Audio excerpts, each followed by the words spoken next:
إياك نعبد وإياك نستعين اهدنا الصراط المستقيم صراط الذين أنعمت عليهم غير المغضوب عليهم ولا الضالين رب اغفر لي ولوالدي وللمؤمنين آمين. بسم الله الرحمن الرحيم ألف لام ميم ذلك الكتاب لا ريب فيه هدى للمتقين الذين يؤمنون بالغيب ويقيمون الصلاة ومما رزقناهم ينفقون والذين يؤمنون بما أنزل إليك وما أنزل من قبلك وبالآخرة هم يوقنون أولئك على هدى من ربهم أولئك هم المفلحون وإلهكم إله واحد لا إله إلا هو الرحمن الرحيم الله لا إله إلا هو الحي القيوم تأخذه سنة ولا نوم له ما في السماوات وما في الأرض من ذا الذي يشفع عنده إلا بإذنه يعلم ما بين أيديهم وما خلفهم ولا يحيطون بشيء من علمه إلا بما شاء وسع كرسيه السماوات والأرض ولا يؤوده حفظهما وهو العلي العظيم لله ما في السماوات وما في الأرض وإن تبدوا ما في أنفسكم أو تخفوه يحاسبكم به الله ويعذب من يشاء والله على كل شيء قدير. آمن الرسول بما أنزل إليه من ربه والمؤمنون كل آمن بالله وملائكته وكتبه ورسله لا نفرق بين أحد من رسله وقالوا سمعنا وأطعنا غفرانك ربنا إليك المصير لا يكلف الله نفسا إلا وسعها لها ما كسبت وعليها ما اكتسبت ربنا لا تؤاخذنا إن نسينا أو أخطأنا ربنا ولا تحمل علينا إصرا كما حملته على الذين من قبلنا ربنا ولا تحملنا ما لا طاقة لنا به واعف عنا واغفر لنا وارحمنا أنت مولانا فانصرنا على القوم الكافرين اللهم ارحمنا بالقرآن إماما ونورا وهدى ورحمة اللهم ذكرنا منه ما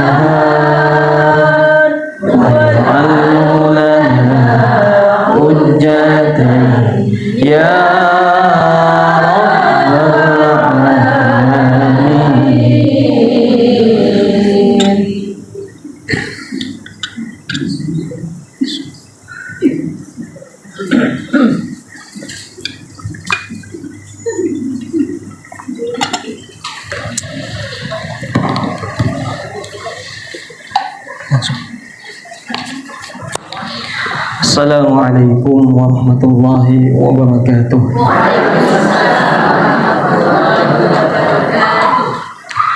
Alhamdulillah, alhamdulillah binikmati imani wal islam.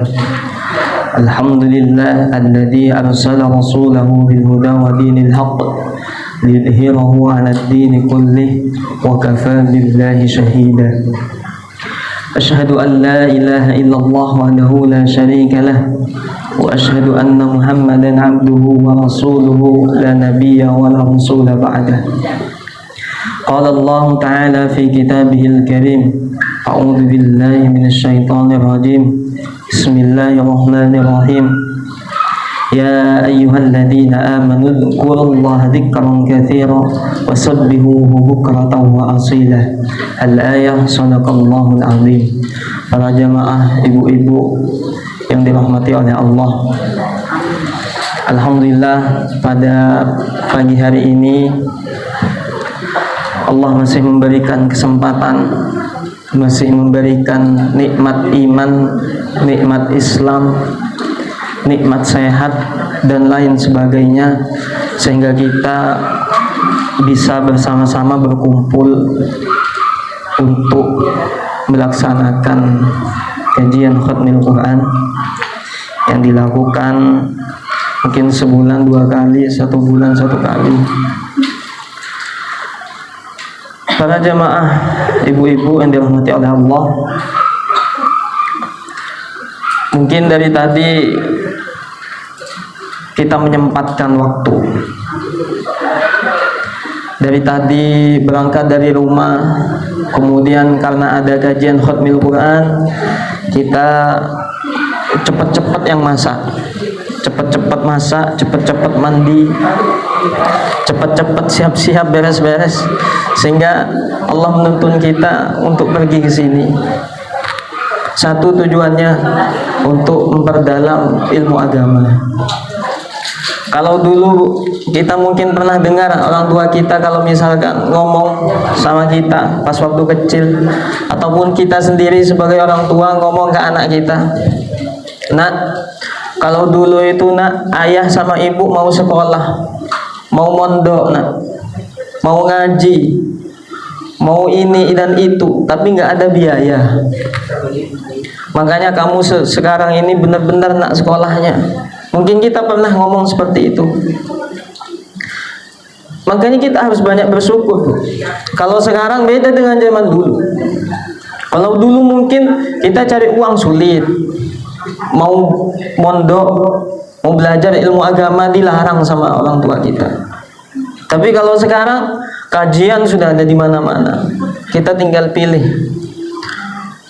Malah sekarang adanya HP itu, kajian banyak di HP, di YouTube, TikTok, Instagram, semuanya ada. Isinya Ustaz Abdul Somad sama Ustaz Adi Hidayat. Makanya kita bersyukur kita masih bisa diberikan kesempatan sehingga kita bersama-sama untuk mempelajari ilmu agama. Tapi lebih afdol ketika kita mendengarkan kajian, itu lebih afdol kita datang ke tempatnya langsung.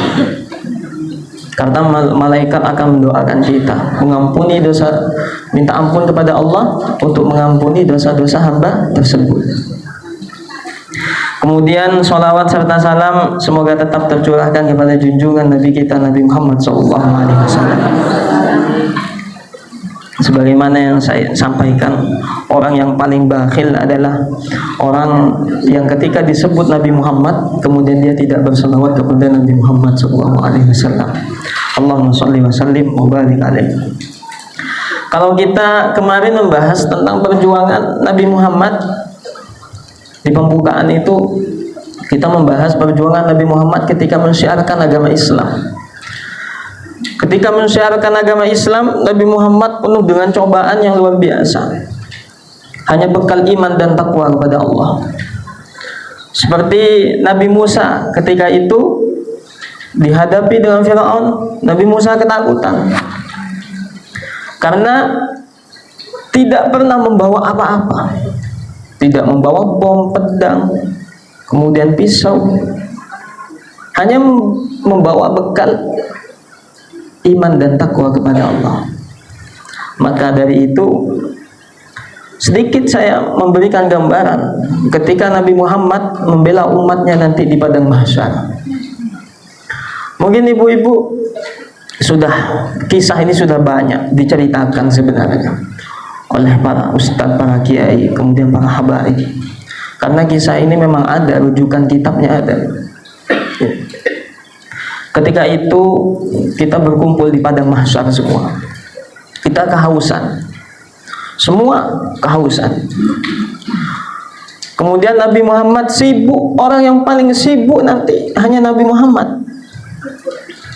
Yang paling sibuk nanti hanya Nabi Muhammad. Sibuk banget. Lebih dari bos-bos itu yang ada di kantoran gitu. Itu sibukan Nabi Muhammad sih. Akhirnya Nabi Muhammad ini sibuk mencari umatnya, pengen dikumpulin umatnya semua. Ketika umatnya Nabi Muhammad ditemukan satu persatu, berkumpul satu persatu, Nabi Muhammad bersujud kepada Allah. Di dalam sujudnya Nabi Muhammad menangis kepada Allah. Seketika itu kata Allah, "Ya Muhammad, bangkitlah engkau dari sujudmu. Apa yang ingin engkau pinta, aku kabulkan. Ya Allah, saya pengen memberikan air minum kepada umat-umatku. Mereka kehausan, ya Allah." Akhirnya oleh Allah dijawab, diizinkan. "Ya Muhammad, silahkan engkau ambil air nanti dari telaga Kautsar." Maka ada satu riwayat, barang siapa yang meminum dari telaga Kautsar ini, dia tidak akan pernah merasakan kehausan untuk selamanya. Dikumpulkan umat Nabi Muhammad, setelah itu diberikan minum satu persatu. Setelah itu mereka sudah tidak kehausan. Kemudian yang kedua, Nabi Muhammad bersujud lagi kepada Allah. Sambil nangis Nabi Muhammad itu. Beda dengan kita kalau sujud Allahu Akbar, Allahu Akbar, Allahu Akbar gitu. Sujud Nabi Muhammad. Akhirnya kata Allah, "Ya Muhammad, bangkit engkau dari sujudmu. Apa yang ingin engkau pinta? Apa yang ingin engkau pinta, aku kabulkan." "Ya Allah," kata Nabi Muhammad, "selamatkanlah umatku ya Allah ketika nanti mereka melewati jembatan Sirat. Ya Muhammad, aku akan selamatkan umatmu, aku tunggu. Engkau akan menunggu mereka nanti di ujung Sirat itu." Ditunggulah oleh Nabi Muhammad di ujung Sirat. Ketika di ujung Sirat, Nabi menunggu kita. Nabi sambil berdoa, "Allahumma sallim, Allahumma sallim ya Allah. Allahumma sallim, Allahumma sallim ya Allah, selamatkanlah ya Allah, selamatkanlah." Takut Nabi Muhammad, takut umatnya masuk ke dalam neraka. "Allahumma sallim ya Allah, Allahumma sallim, sallim, sallim ya Allah. Selamatkanlah ya Allah, selamatkanlah." Ada mereka yang jalannya seperti kilat, ada yang masih merangkak, ada yang kayak suster ngesot gitu. Ada yang langsung terjebur ke kiri, langsung ke neraka. Gitu. Akhirnya ketika umat Nabi Muhammad sudah terkumpul semua, barulah Nabi Muhammad mau masuk surga. Ada orang dalam satu riwayat yang ada orang yang jalannya seperti kilat tadi. Karena kenapa? Dia tidak menghafal Quran. Dia bukan penghafal Quran dia. Ternyata setelah dikoreksi oleh malaikat, ini apa amalannya kok seperti ini? Semua orang terkejut, kaget. Loh, orang ini kenapa kok seperti kilat?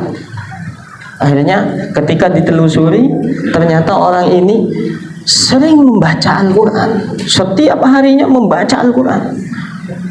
Ketika pergi tempat kerjanya, di tempat kerjanya dia ada waktu kosong, dia buka Al-Quran. Dibuka Al-Qurannya. Dia tidak pernah membuang-buang waktu. Ada waktu kosong dibuang, hanya begitu saja. Dia mengisi dengan membaca Al-Quran. Akhirnya kata malaikat, ya Rasulullah, ini anak ini, orang ini, ini sering membaca Al-Quran, tidak pernah putus. Makanya dia jalan seperti kilat. Ini hanya orang yang membaca, belum menghafal. Makanya sahih hadisnya Rasul itu benar. Iqra'ul Quran, bacalah Al-Quran, fa innahu ya'ti yaumal qiyamah syafi'an li ashabihi. Karena Al-Quran itu nanti akan memberikan syafaat, akan memberikan pertolongan kepada siapapun yang membersamai Al-Quran, yang membaca Al-Quran, yang mencintai Al-Quran. Kalau Allah sudah titipkan di dalam dadanya Al-Quran, maka jangan pernah salah. Pasti Allah akan muliakan. Pasti Allah akan berikan jalan. Ini orang yang di dalam hatinya ada Al-Quran, yang hanya disibukkan dengan Al-Quran, bukan menghafal. Kalau menghafal sulit lagi, ini hanya membaca. Kalau membaca saja sulit, apalagi menghafal. Sulitnya luar biasa. Ini yang kedua sujudnya Rasulullah, pengen selamat dari sirat. Yang ketiga, apa permintaan Rasulullah kepada Allah? Dia sujud lagi, beliau sujud lama sampai nangis. Ini lamanya lama banget. Yang ketiga ini lama banget Rasulullah. Ditanya oleh Allah, ya Muhammad, apalagi yang ingin engkau pinta ya Muhammad? Engkau ini kekasihku, apalagi yang ingin kau pinta? Ya Allah, ini permintaan terakhir saya Allah. Selamatkanlah umatku ya Allah yang ada di dalam neraka, yang mereka di dalam hatinya ada iman walaupun sekecil biji darah, sekecil biji atom, sekecil biji sawi. Itu selamatkanlah ya Allah. Akhirnya kata Nabi, ya Muhammad, karena ini permintaanmu Muhammad, engkau pergi dan kau menemui penjaga neraka. Datanglah Nabi Muhammad ke neraka itu. Enggak sampai masuk Nabi Muhammad itu, ya, jangan masuk. Tanya kepada malaikat penjaga neraka, ya malaikat, kalau di dalam ada umatku yang di dalam hatinya ada iman sekecil biji darah, sekecil biji atom, kemudian sekecil biji sawi, bilang gitu, selamatkanlah, angkat umatku. Diangkatlah oleh para malaikat. Ketika keluar dari neraka itu, tubuh mereka ada yang tangannya gak ada yang luka-luka, ada yang matanya gak ada. Tapi ketika oleh Nabi Muhammad dirangkul, mereka kembali lagi utuh. Karena Nabi Muhammad itu rahmatan lil alamin. Beda dengan kita. Kalau kita ada orang kecelakaan ditolong, tetap aja hancur orangnya. Kalau patah, tetap aja patah. Tapi kalau Nabi Muhammad, umatnya ada di neraka, udah gak ada tangannya, gak ada kepalanya, dipegang oleh Nabi Muhammad, kembali lagi utuh. Maka dari itu kita bersyukur, kita sangat-sangat bersyukur. Kita juga sudah berada di tempat yang aman, yang enak, luar biasa. Kita mungkin hidup di alam sekarang yang penuh dengan kebahagiaan. Daripada dulu kita sering dijajah. Puluhan tahun yang lalu kita sering dijajah oleh Belanda, oleh negara-negara yang lain. Sehingga apa? Kita kadang masih muda itu sudah meninggal, sudah mati duluan gitu. Sudah menghadap Allah. Belum sempat nikah, belum sempat sekolah, sudah mati. Matinya masih muda. Para jamaah, ibu-ibu yang dirahmati oleh Allah, maka pagi hari ini kajian singkat kita akan membahas 3 pesan Nabi Muhammad kepada umatnya. Sebenarnya banyak, Bu. Pesan Nabi Muhammad kepada umatnya ini banyak sekali, banyak. Bukan hanya 3, banyak. Tapi ini kenapa kok saya ambil 3? Karena ada hadis yang menyebutkan 3, ada hadis yang menyebutkan 5, ada hadis yang menyebutkan 7. Karena 3 ini kata saya, menurut saya penting banget Walaupun ini hal-hal yang mendasar, akan tetapi kita sering melupakan ini. Karena kenapa? Kita sibuk yusalliqu anid dunya. Gitu. Apa kata Nabi yang pertama? Ketika itu Rasulullah duduk bersama para sahabat.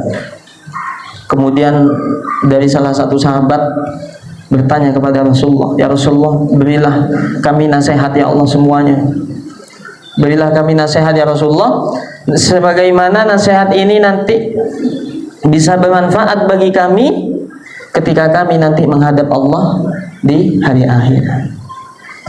Oleh Rasulullah dijawab, "Para sahabat, nasihat saya ingat ya. Yang pertama," kata Rasulullah, "Aktsiru dzikrul maut yusalliku anid dunya." Perbanyaklah kalian mengingat kematian, karena dengan banyak mengingat kematian akan menghibur kalian dari lelahnya dunia. Itu yang pertama, kata Rasulullah. Yang kedua, wa aktsiru alaikum bisyukri fa inna syukra yazidu bin ni'mi. Wahai para sahabat, nanti kalian perbanyak kalian untuk bersyukur kepada Allah.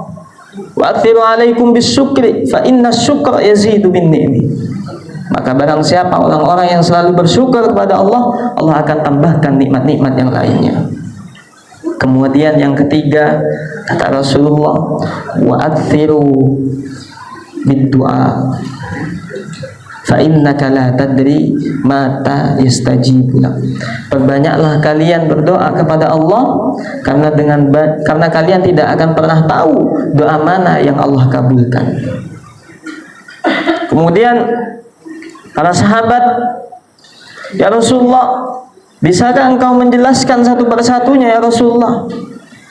Dijawablah oleh Rasulullah. Yang pertama, para sahabat, wa aktsiru dzikrul maut fa aktsiru dzikrul maut yusalliku anid dunya. Perbanyaklah kalian mengingat kematian, karena dengan mengingat kematian akan menghibur kalian dari lelahnya dunia. Bukan kita tidak boleh menjadi orang yang kaya, bukan kita tidak boleh menjadi orang yang sukses, bukan kita tidak boleh menjadi orang yang bahagia. Akan tetapi kekayaan itu, kesuksesan itu, kebahagiaan itu kita harus sandarkan kepada Allah Subhanahu wa taala. Kalau kita sudah menyandarkan kehidupan kita, kekayaan kita sudah kita sandarkan kepada Allah, kesuksesan kita sudah sandarkan kepada Allah, kebahagiaan kita sudah sandarkan kepada Allah, maka dari itu semuanya akan terhitung ibadah kepada Allah. Beda kalau orang kerja niatnya bukan karena Allah, dan orang kerja niatnya bukan karena Allah, itu beda. Tidak terhitung pahala kalau bukan karena Allah. Suami kita mencari nafkah untuk kita mencari nafkah untuk anak-anak kita. Kalau kita diniatkan untuk ibadah kepada Allah, karena Allah, itu akan ternilai ibadah.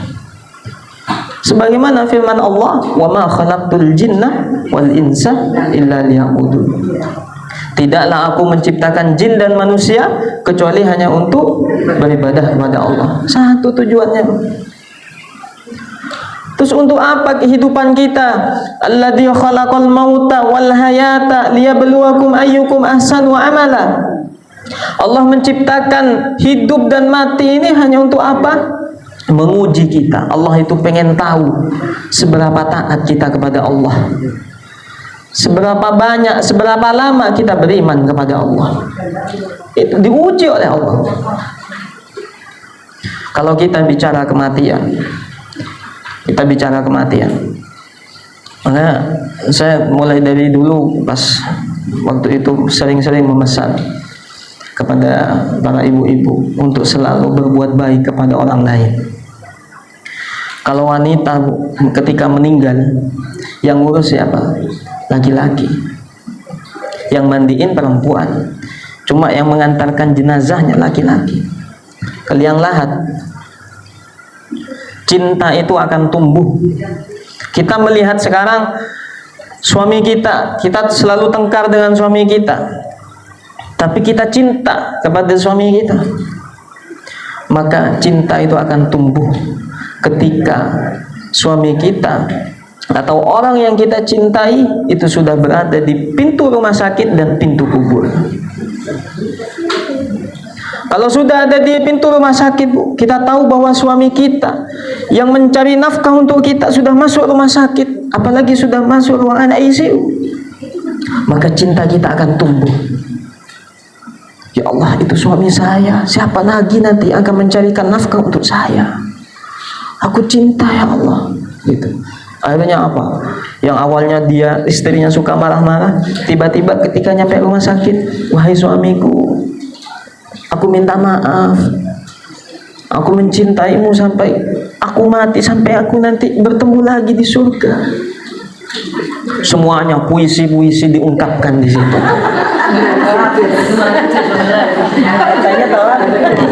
Kalau bisa puisinya 30 menit di rumah sakit itu. Semuanya dikeluarkan dari kita. Kemudian cinta itu akan tumbuh ketika orang yang kita cintai ada di pintu kubur. Bayangin, suami kita yang sering kita bentak-bentak kemudian meninggalkan kita.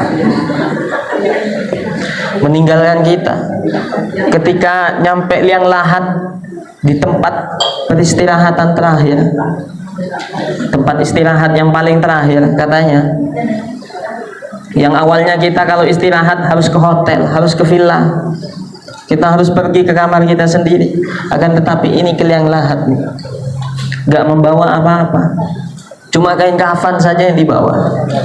Dunia yang kita bangga-banggakan, harta yang banyak yang kita miliki, itu tidak akan dibawa. Tidak akan dibawa. Orang ini aja, mohon maaf, orang non-muslim, ketika mereka meninggal, kan mereka harus membawa apa yang dia sering pakai, kemudian sepatunya, bajunya. Apakah ketika orang non-muslim itu punya truk fuso misalkan, apakah fusonya akan dikubur juga? Gak mungkin loh. Dia punya mobil Fortuner misalkan, Pajero misalkan, kemudian apa? Apakah mobilnya akan dikubur juga? Tidak. Paling yang cuma yang dibawa sepatunya, kemudian cincinnya mungkin, bajunya, tasnya. Itu. Cinta itu akan tumbuh ketika orang yang kita cintai udah nyampe di liang lahat. Kalau mati itu kan gak ada yang pernah tahu. Kita gak ada jaminan ketika kita setelah kajian ini kita akan hidup. Gak ada jaminan. 1 menit lagi kita akan hidup, gak ada jaminan. Kata Rasulullah, orang itu akan meninggalkan dunia, orang itu akan mati sesuai dengan kebiasaannya. Kalau dia biasa untuk sering pergi ke masjid, untuk sering sholat, untuk sering berzikir, untuk sering membaca Al-Quran, maka dia akan meninggal dalam kebaikan. Yang menentukan husnul khotimah atau su'ul khotimahnya itu kita sendiri. Karena ad-dunya mazra'atul akhirah. Dunia ini tempatnya kita menanam kebaikan. Kalau kita sibuk untuk ngurusi urusan orang lain, orang tetangga kita yang bahagia, kita yang komen gitu. Tetangga kita yang mempunyai keluarga yang sakinah, mawaddah, warahmah, kita pergi ke dukun untuk menghancurkan rumah tangganya. Kalau misalkan ada orang yang kebiasaan melakukan maksiat, maka dia akan meninggal dalam keadaan maksiat. Orang yang biasa minum alkohol, minum minuman keras, dia akan mati dengan memegang botolnya di tangan kirinya. Na'udzubillah min dzalik. Bayangin ketika nanti kita ini sakit, kita sakit di rumah sakit, maka yang sering diucapkan apa? Yang sering diucapkan oleh orang yang sakit ketika ada orang yang besuk, orang yang mengunjungi dia, Apa orang kata orang yang sakit? Mbak, Dek, maafin aku ya, kalau selama aku hidup aku banyak salah. Bu, maafin aku ya Bu. Gitu. Kalau selama hidup aku sering bikin onar, bikin keburukan terus. Maafin aku kalau aku pernah jahat sama ibu. Semua permintaan maaf dikeluarkan semua. Karena takut. Sakitnya sakaratul maut nanti. Itu kata Rasulullah seperti dibacok 300 kali bacoan. Itu sakitnya sakaratul. Makanya kata Rasulullah, ya Allah timpakan sakitnya sakaratul maut itu ke aku saja ya Allah. Jangan sampai kepada umatku. Makanya ada doa selamat itu. Allahumma inna nas'aluka salamatan fid din wa afiyatan fil jasad wa ziyadatan fil ilm wa barakatan fil rizqi wa taubatan qabla al maut wa rahmatan indal maut wa maghfiratan ba'dal maut.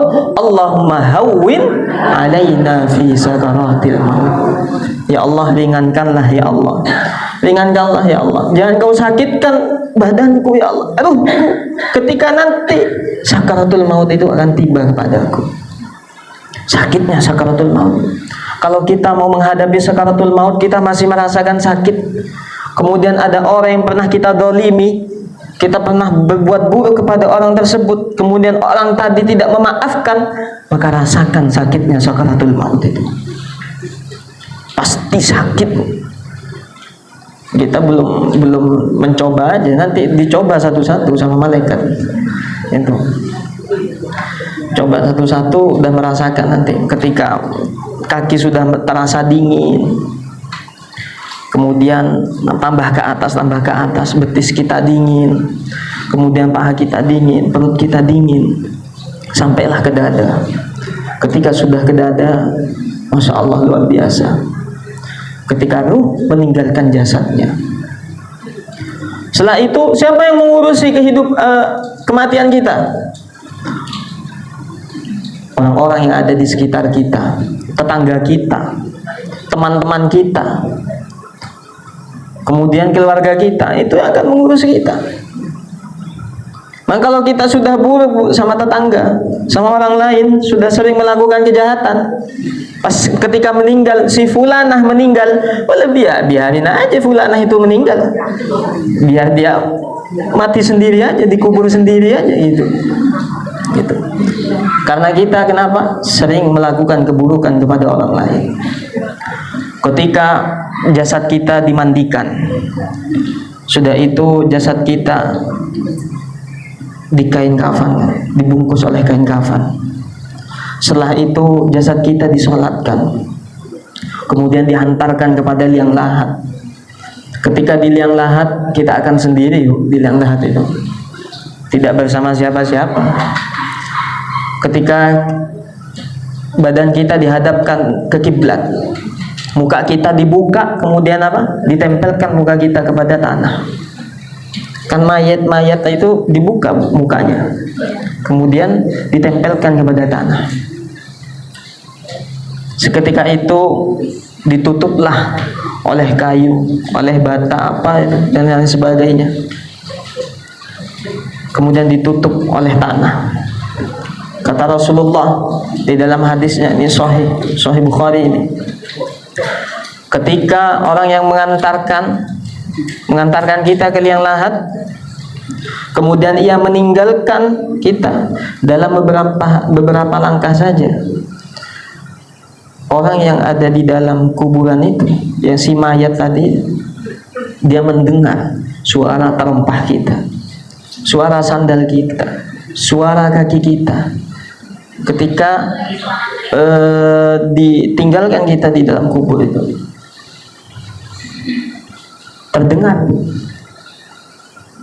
Kita mati gak ditemani siapa-siapa. Yang bisa menjawab pertanyaan mungkar nakir itu di dalam kubur, itu amal kita. Kalau kita baik selama di dunia, maka kita akan bisa menjawab. Bukan dihafalkan dari sekarang. Saya pengen menghafalkan. Akhirnya apa? Dilihat di Google. Pertanyaan malaikat mungkar nakir di dalam kubur. Mana buka? Oh, ini jawabannya. Allahu Rabbi. Dihafalin terus. Allahu Rabbi, Allahu Rabbi. Tapi kita jahat kepada orang lain. Kita berbuat buruk kepada orang lain. Sama aja kita nggak bisa jawab.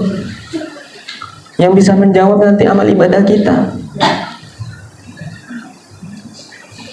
Siapa nanti? Oh, gampang Ustadz, saya sogok nanti malaikatnya. Kan saya banyak Ustadz di dunia, harta saya. Tanah tinggal ngambil gitu. Kemudian malaikat disogok dengan tanahnya. Beberapa hektar itu nggak bisa. Bukan dunia. Kalau di dunia kita bisa mungkin nyogok pakai calo, nih calo gitu. Dibayar ke calo 500.000, ini diurusin, selesai urusannya. Tapi kalau dengan malaikat, malah buka, kita diam. Malah buka, kita diam lagi, dipukul oleh malaikat. Siksa kubur itu ada. Inna adabal qabri haq, inna su'alul munkar wa nakir haq. Adab kubur, azab kubur itu terjadi, pasti akan terjadi, pasti ada. Kemudian pertanyaan mungkar dan nakir pasti ada. Gak mungkin gak ada, Bu. Pasti ada. Yang menjawab semua amal kita. Kalau kita suka ganggu kehidupan orang lain, oh bahaya nanti sama malaikat itu. Itu kalau di dalam kubur kita sudah tidak memiliki apa-apa. Makanya kalau kita, alhamdulillah, saya sering sampaikan, kalau kita masih disibukkan dengan khatmil Quran, kita tidak meninggalkan tugas suami-suami kita, tugas-tugas rumah kita, rumah tangga kita, kemudian kita datang ke sini, itu luar biasa, Bu. Kita sudah menyelesaikan pekerjaan rumah, kemudian kita mendalami ilmu agama di sini. Gak usah, Bu, gak usah harus mondok, ibu-ibu. Kalau harus mondok, bagaimana dengan suaminya nanti dan anak-anaknya? Kalau kita harus mondok, kalau ibu-ibu mungkin bilang ke anak-anaknya, syukur kamu ya. Kalau ibu dulu pengen belajar ilmu agama sama mbahmu yang kile, gak boleh itu, gak boleh tuh. Karena kami dulu gak punya uang. Mbah buyutmu gak punya uang untuk mau menyekolahin ibu, nyekolahin ayah. Itu kita sering pasti ada yang bilang seperti itu ke anaknya, pasti. Ketika mereka meninggalkan kita di alam kubur itu, kita sudah sendiri tanpa siapa-siapa. Makanya azab kubur itu, Bu, orang yang meninggal, kan ada orang yang meninggal kemudian dibuang ke laut, orang yang meninggal kemudian dibakar. Jangan kira mereka nggak dapat azab kubur, pasti. Cuma jasadnya aja seperti itu, jasadnya aja hilang, tapi kita dikumpulkan di alam barzah. Nah, alam barzah itulah, Bu, kita akan disiksa di situ. Itu tempat peristirahatan kita terakhir. Kalau yang biasa di dunia kita ada di villa, ada di hotel, di apartemen gitu, itu terakhir, Bu, paling enak itu gitu. Kata Imam Syafi'i, kalau kamu pengen gak diganggu oleh manusia, seketika itu ada orang kan datang ke Imam Syafi'i, "Wah Imam, aku ini tetanggaku selalu mengganggu aku. Setiap kehidupanku bahagia, setiap kehidupanku baik, mereka selalu menggangguku. Dia selalu memfitnah, kemudian mencari keburukan-keburukan yang ada di dalam rumah tanggaku." Tapi kata Imam Syafi'i, biasa itulah kehidupan dunia. Kalau kamu mau terhindar dari itu semua, maka kamu pergilah ke alam kubur. Karena di alam kubur kita sudah nggak difitnah, kita sudah nggak diganggu lagi oleh orang, nggak ada. Itu paling tenang itu, kata saya, paling tenang. Maka dari itu, seberapa banyak selama kita hidup 50 tahun, 60 tahun, kita hidup 50 tahun, 60 tahun, seberapa banyak kita mengingat kepada kematian. Ketika ada siaran inna lillahi wa inna ilaihi raji'un, kemudian kita nggak bergetar hati kita, ya Allah, suatu saat saya juga akan kembali kepada Allah. Itu berarti kita jauh sekali, jauh dari untuk mengingat kematian itu. Maka dari itu Rasulullah bilang, yusalliku anid dunya, karena banyak mengingat kematian itu menghibur kalian dari lelahnya dunia. Kalau ibu-ibu sudah lelah dengan dunia, ini gimana ya rumah saya ini ya, harta kita mau digimanakan ya, perbanyaklah Bu mengingat kematian. Kalau sudah mengingat kematian, insya Allah sudah terperinci, oh nanti sebelum saya meninggal harta saya sekian, 50% saya kasihkan ke pendidikan, saya kasihkan ke sekolah, saya sumbangkan ke anak yatim. Saya ada cerita, ini cerita asli Bu, saya sendiri. Saya itu di Madura, saya kan orang Madura. Saya orang Madura.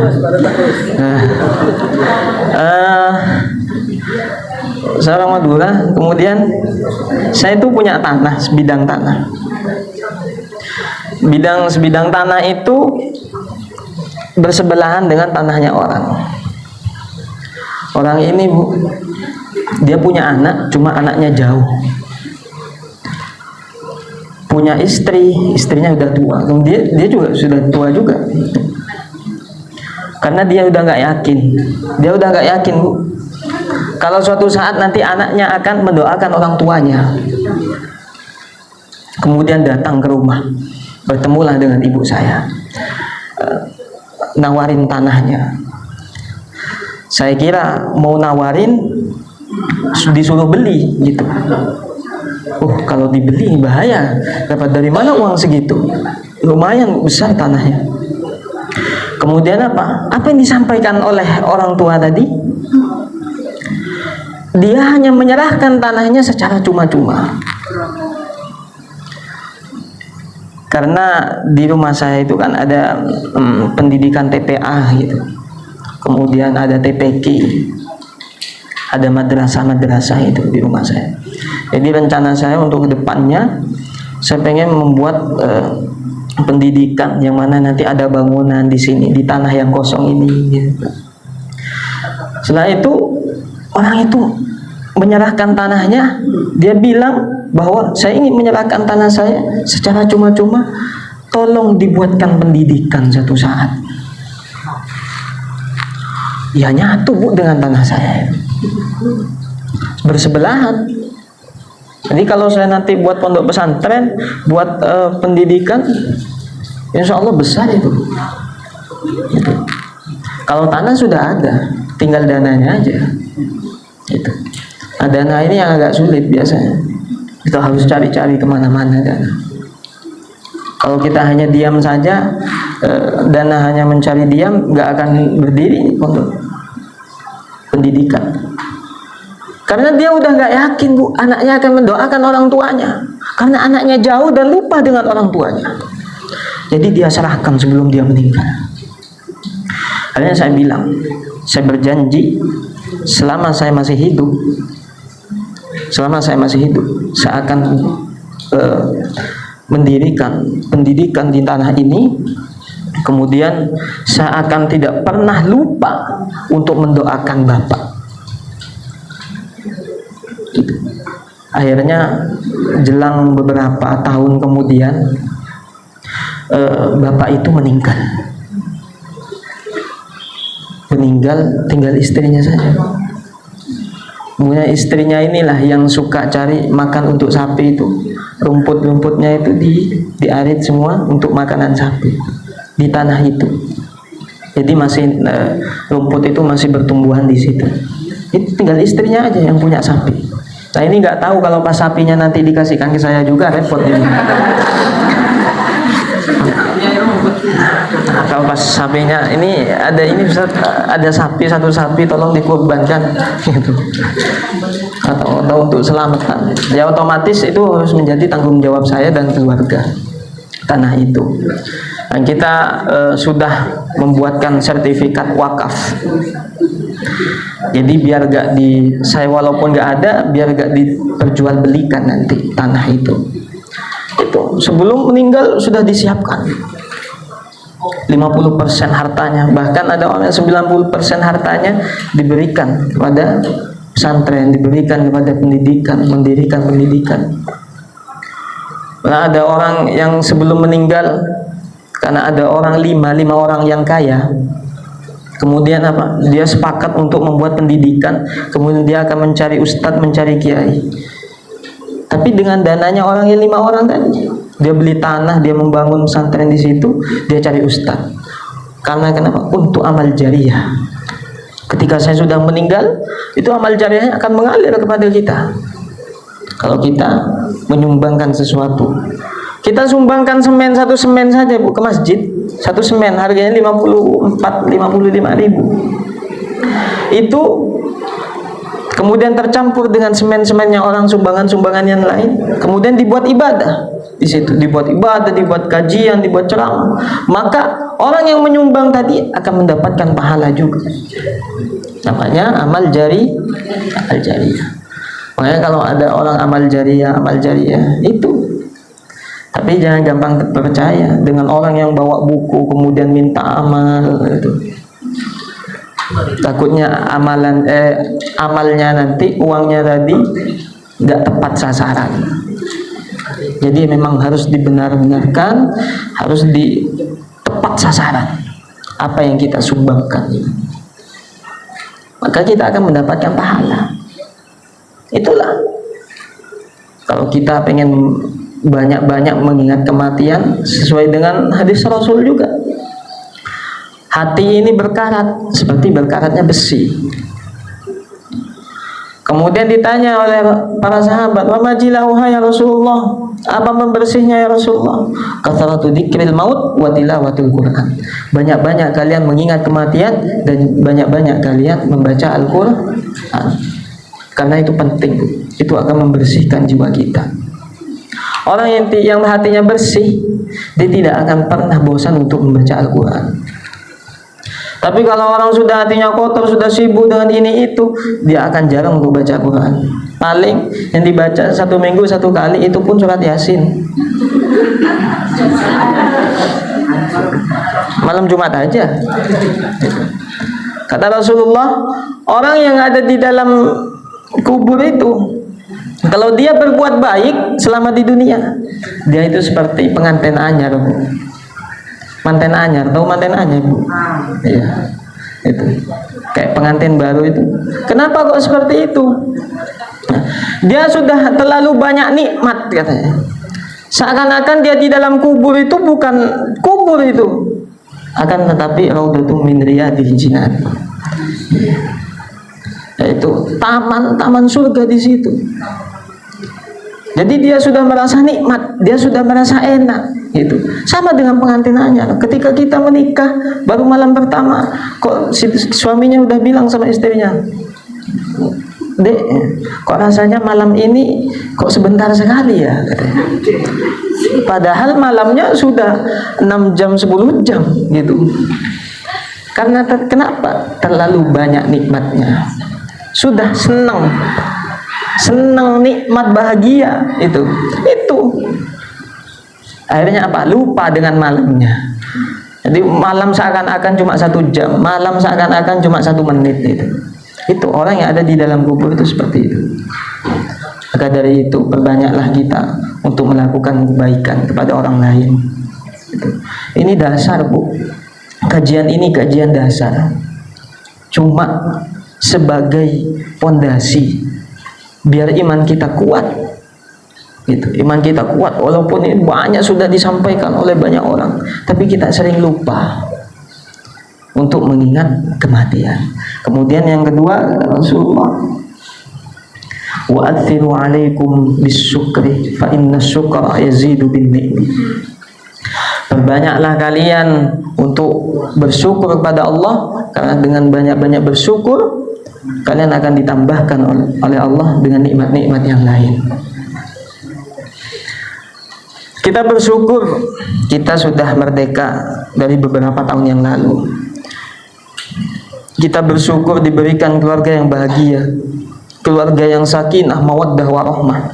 Kita melihat anak-anak kita remaja, dewasa, kemudian menjadi anak yang sukses. Kita melihat orang tua kita sehat.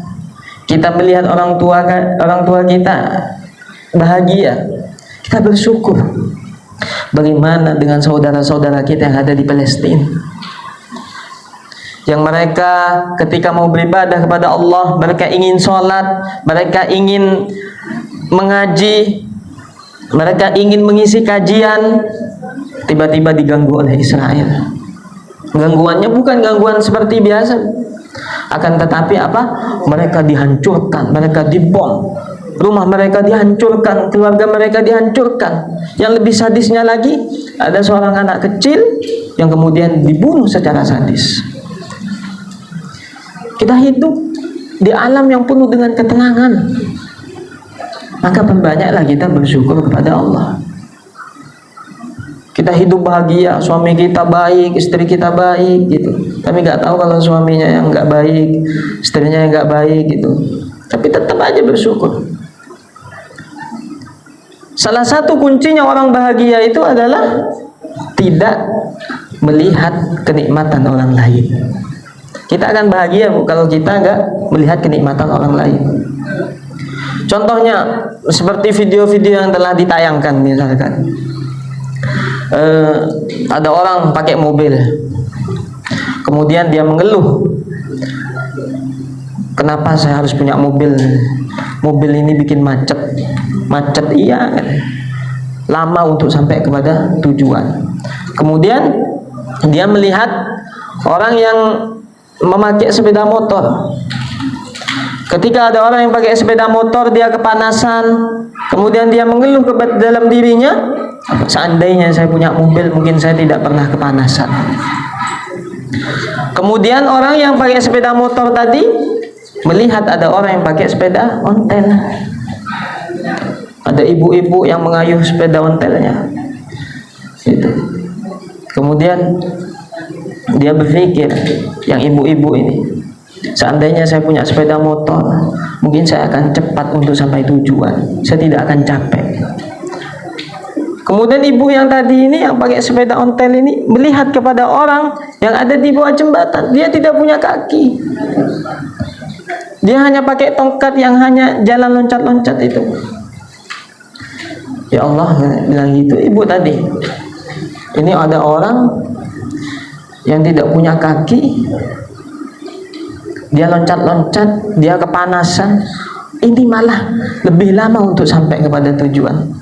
Kemudian orang yang nggak punya kaki tadi, dia mengeluh kepada dirinya, seandainya saya punya sepeda ontel, mungkin seandainya saya punya kaki, saya bisa mengayuh sepeda ontel itu, saya akan cepat kepada tujuan. Seandainya saya mempunyai sepeda motor, mungkin saya akan enak, saya nggak akan lelah seperti orang yang pakai sepeda ontel. Seandainya saya punya mobil, mungkin saya nggak kepanasan. Seandainya terus. Maka dari itu kita tidak akan pernah menemukan kebahagiaan. Karena kenapa? Kita sering memperhatikan, mengurusi kebahagiaan orang lain. Maka itulah wala tajidu aktsarahum syakirin. Bagaimana janjinya setan, janjinya iblis kepada Allah? Ya Allah, lihat aja nanti, aku akan goda seluruh hamba-hambamu dari kanan, dari kiri, dari depan, dari belakang. Wala tajidu aktsarahum syakirin. Dan engkau ya Allah tidak akan pernah mendapati hambamu yang pandai bersyukur kepadamu. Itu. Maka dari itu, ini pesan Rasulullah yang kedua, wa athiru alaikum bisyukri fa inna syukra yazidu bin ni'mah. Banyaklah kalian bersyukur kepada Allah, karena dengan banyak bersyukur yazidu bin ni'mah, Allah akan tambahkan nikmat-nikmat yang lainnya. Kemudian yang ketiga, pesan Rasulullah kepada umatnya, akthiru alaikum bid-du'a fa innaka la tadri mata yastajibu lak. Banyaklah kalian berdoa kepada Allah, karena kalian tidak akan pernah tahu doa mana yang Allah kabulkan. Ketika kita susah, ketika kita menghadapi masalah, ujian, musibah yang tidak ada titik hentinya, tidak ada pemberhentiannya, Allah uji terus, Allah berikan musibah terus, sehingga apa? Kita nggak tahu kita mau mengeluh sama siapa. Mengeluh sama manusia belum tentu manusia akan membantu kita. Akan tetapi kalau itu disandarkan kepada Allah, mengeluh kita kepada Allah, insya Allah. Tapi dengan syarat kita harus bertakwa kepada Allah. Wa may yattaqillaha yaj'al lahu makhraja. Sering ini Bu, ayat ini sering disampaikan. Barang siapa yang bertakwa kepada Allah, Allah akan berikan jalan keluar dari setiap ujian, dari setiap masalah. Allah itu tahu Bu, Allah itu tahu keretak hati kita, kemudian kesusahan kita, ini Allah tahu. Qad kafani ilmu rabbi min su'ali wa ikhtiyari. Allah itu tahu bagaimana kita berusaha, bagaimana proses kita, Allah itu tahu. Allah itu melihat, walaupun kita nggak ngomong sama Allah, Allah tahu. Kemudian untuk apa kita berdoa kepada Allah kalau Allah sudah tahu?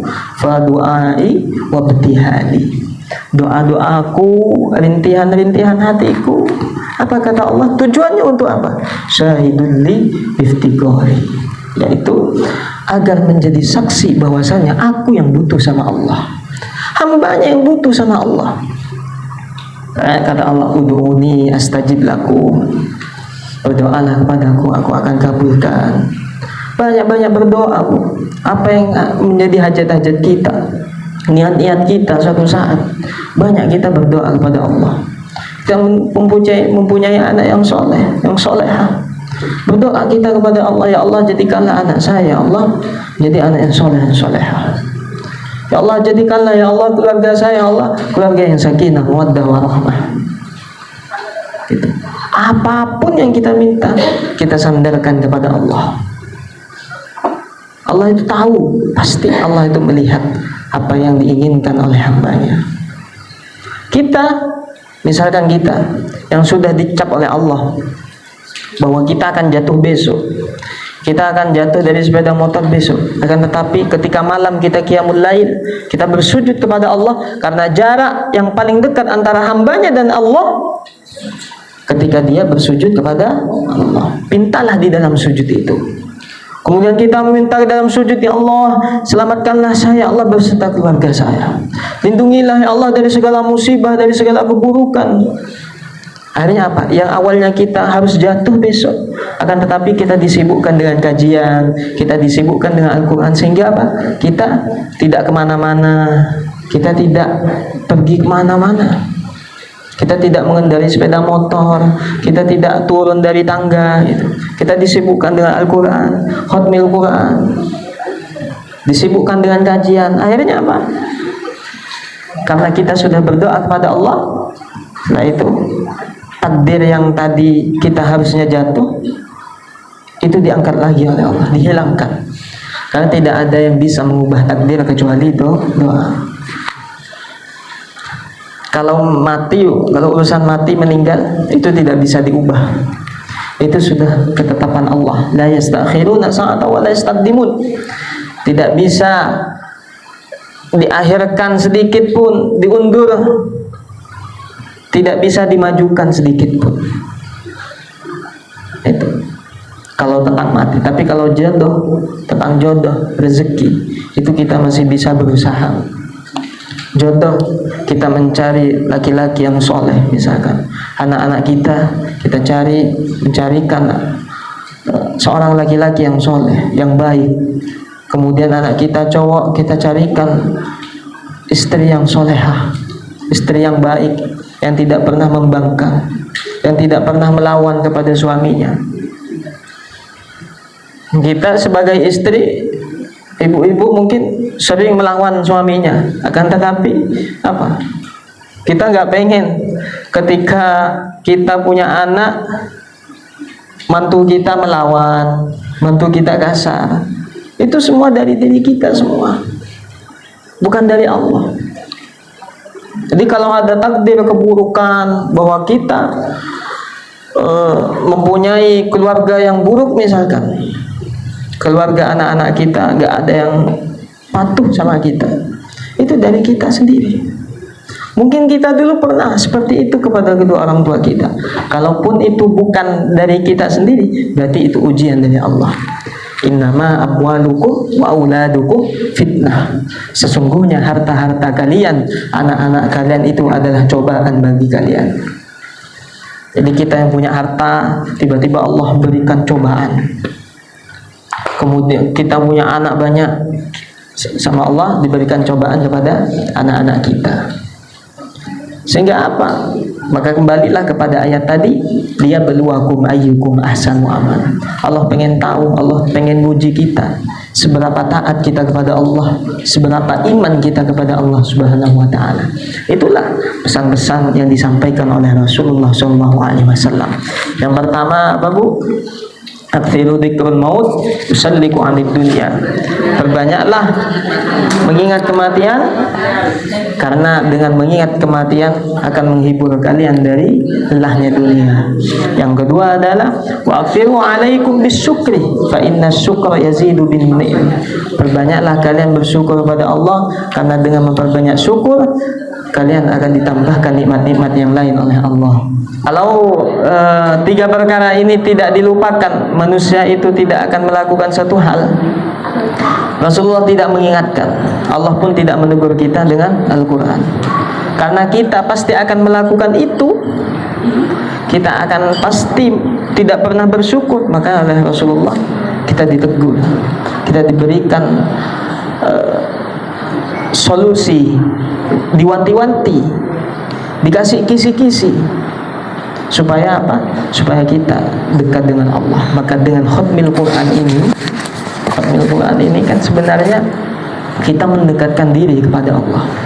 Allah pun berfirman di dalam Al-Quran, ya ayyuhalladzina amanu taqullah, wahai orang-orang yang beriman, ittaqullah, bertakwalah kepada Allah, wabtaghu ilaihil wasilah, dan carilah jalan wasilah yang bisa mendekatkan diri kepada Allah Subhanahu wa taala. Carilah, Bu, jalan-jalan banyak, jalan-jalan yang bisa mendekatkan diri kepada Allah. Ketika kita berzikir pakai tasbih, kalau nggak pakai tasbih misalkan kurang khusyuk misalkan gitu, itu bisa mendekatkan diri kepada Allah, bukan bid'ah, Bu. Itu ya, memang sunnahnya kita pakai tangan.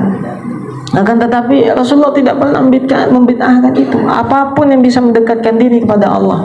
Kalau kita ngasih sesajen misalkan, kita ngasih sesajen, itu bukan mendekatkan diri kepada Allah. Itu memang bid'ah gitu.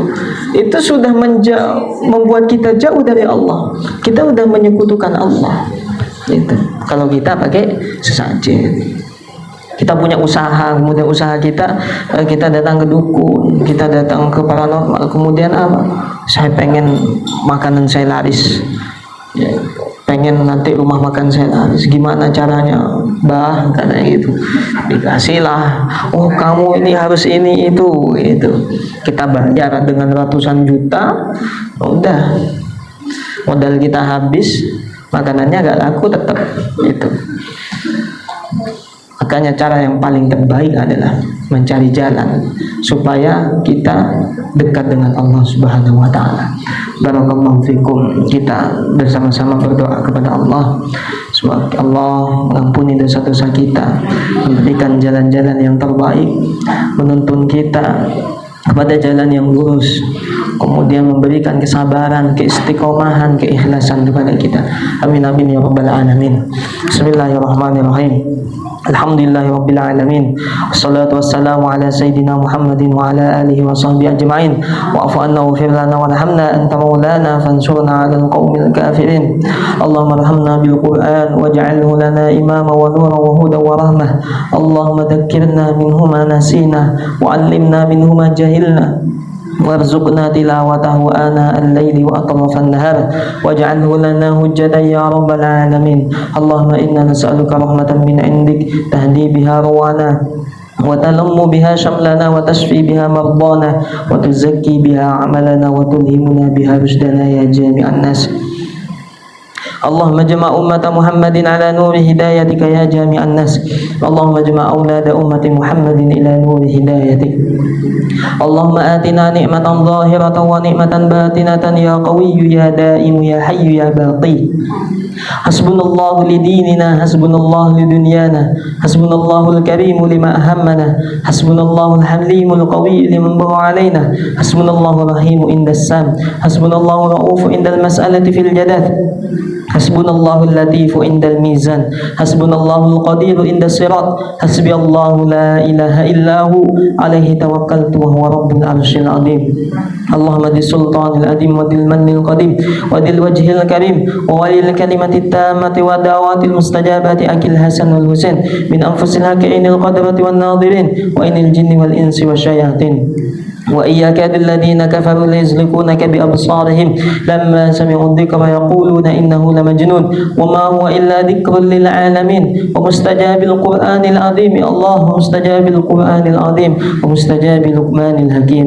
وورث سليمان بن داود عليه السلام الودود ذو العرش المجيد طول أمورنا يا الله وصحي أجسادنا واقض حاجاتنا وأكثر أموالنا وأولادنا وهببنا للناس أجمعين وتباعد الأداوة كل من بني آدم عليه السلام من كان هيا ويحق القول على الكافرين إنك على كل شيء قدير. وقل جاء الحق وزهق الباطل إن الباطل كان زهوقا وننزل من القرآن ما هو شفاء ورحمة للمؤمنين ولا يزيد الظالمين إلا خسارا. اللهم ارحمنا بالقرآن. اللهم نور قلوبنا بنور القرآن واجعله لنا حجة يا رب العالمين.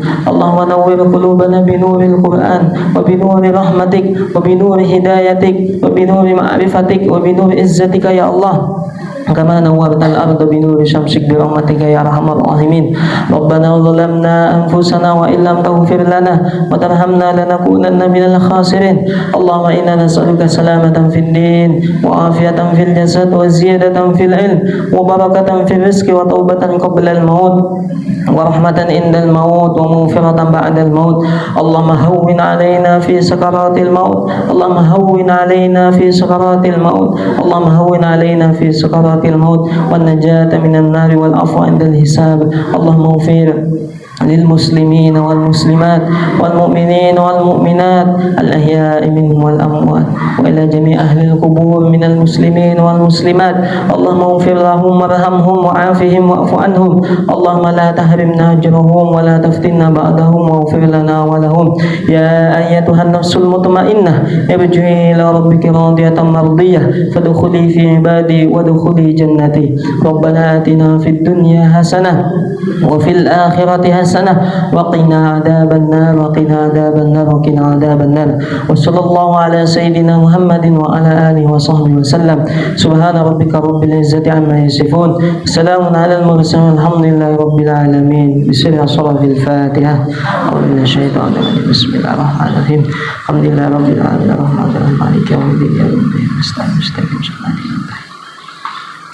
Kita baca hamdalah dan doa kafaratul majlis. Alhamdulillahirabbil alamin. Subhanakallahumma bihamdika asyhadu an la ilaha illa anta astaghfiruka wa atubu ilaik.